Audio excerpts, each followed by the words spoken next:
Hi, and welcome to the second Race to the Top video update. I'm Kristen Johnson-Wagner, Communications Manager for the Community Center for Education Results, and I'm here with John Welsh, Superintendent of the Puget Sound Educational Service District. We're here today to talk a little bit about what's happening with the region's $40 million Race to the Top grant. But first, before we get started with questions, let's take a step back and review how we got here. Last fall, 7 school districts in King County teamed up with hundreds of partners to apply for the $40 million grant. We were declared a winner in December, and now we're moving into the implementation phase. The Puget Sound ESD was the lead applicant and is responsible for overall project management related to the grant. So that's why we're here with John Welsh. If you'd like further information about the background and how we got here, please refer to the first Race to the Top video update, which you can find on the ESD's website and also roadmapproject.org. So last month, a nomination and election process was undertaken to fill the 9-member executive committee, which will oversee grant implementation. John, can you please tell us about the selection process and who's on the committee? Sure. So the first step in the process really was a nominating step, and stakeholders from across the community and partners who are involved in the Roadmap Project could nominate folks for a number of the slots on the executive committee. We then ended up getting about 20 or so nominations of different people. We then moved into a voting process, and votes took place by those that were signatures on the application, and that resulted in our 9-member committee that we have today. So we have 3 district management level representatives: Rob New, Superintendent with Federal Way Public Schools; Alan Spicciati, Chief Accountability Officer for Highline Public Schools; and John Schmitz, Principal at Dimmitt Middle School from the Renton School District, make up those 3 slots.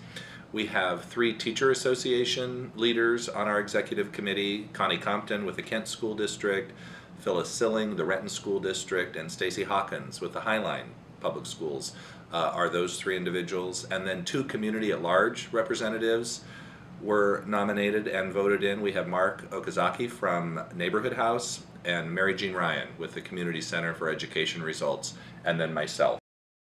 Mm-hmm. Great. Can you briefly tell us what the committee's job is? Sure. They have a handful of really key roles here. The first is just overall grant implementation and making sure that we're staying on track.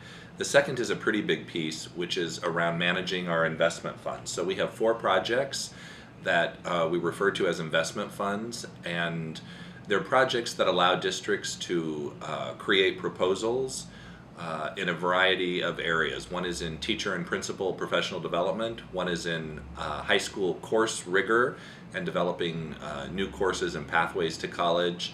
One is around community deep dives and thinking about that out of school time and how to promote student achievement. And then the other is implementing our preschool to 3rd grade plan. So there's those investment funds are an important part, and the executive committee will be laying all of that out and then approving those proposals.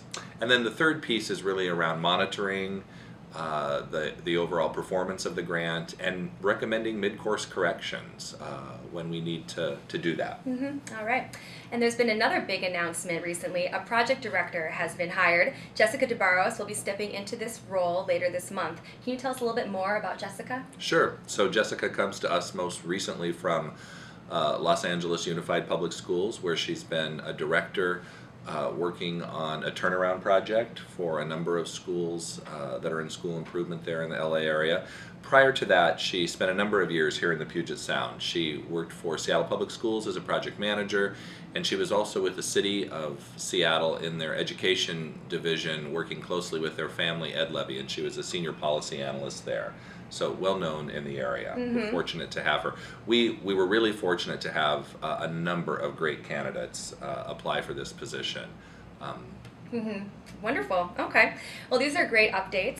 So in addition to this flurry of activity, you were just in Washington, D.C. to meet with Department of Education personnel regarding the Regions Grant. Can you please talk a little bit about that trip and what you learned? Sure. So I think everybody probably remembers that the Race to the Top is all in service of the Roadmap Project, which is focused on doubling the number of students who graduate with a career credential or a college degree by 2020.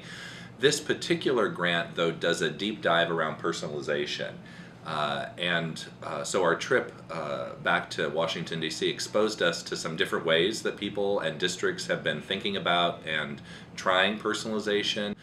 Some of that's with the integration of technology, but we got to see some different models, if you will. And then the other part of the trip was really around understanding our requirements, meeting our program officer, really learning about what's expected and what this next phase of work that we're entering into is really all about. Great. So now let's look ahead. Can you please describe the next phase of Race to the Top grant implementation and what we can expect to see in the coming weeks? Sure. So this next phase that we're into is referred to as both the implementation phase and the scope of work. So we have to take our application and the projects that we laid out and develop some pretty discrete set of activities and tasks and deliverables over a 4-year timeline. And that really becomes then our contract with the Department of Ed. Here's the things we said we'd do, and that's what they're going to both support us on and hold us accountable for. So we've got team leads and team members and people coming together this month to really flesh out all of those steps, and all of that is due to the Department of Ed on April 8th. Wonderful. Well, those are all my questions. Was there anything you'd like to add? You know, I think the only thing I would add right now is just another big thank you to everybody who's been involved and will help tremendously in this next phase, put our scope of work together. And then maybe also just a quick a note to people to have some patience while we work through this. I know that everybody is very anxious for these investments to get out to schools and to get down to where they're starting to impact children and families, and boy, I am too, but we have to put all the infrastructure pieces in place. All the implementation planning needs to be secure and done before we can move forward. So it's going to take just a little bit of time. All right. Well, that is it for us today. Thank you so much for watching, and please keep your eye out for future updates. Thank you.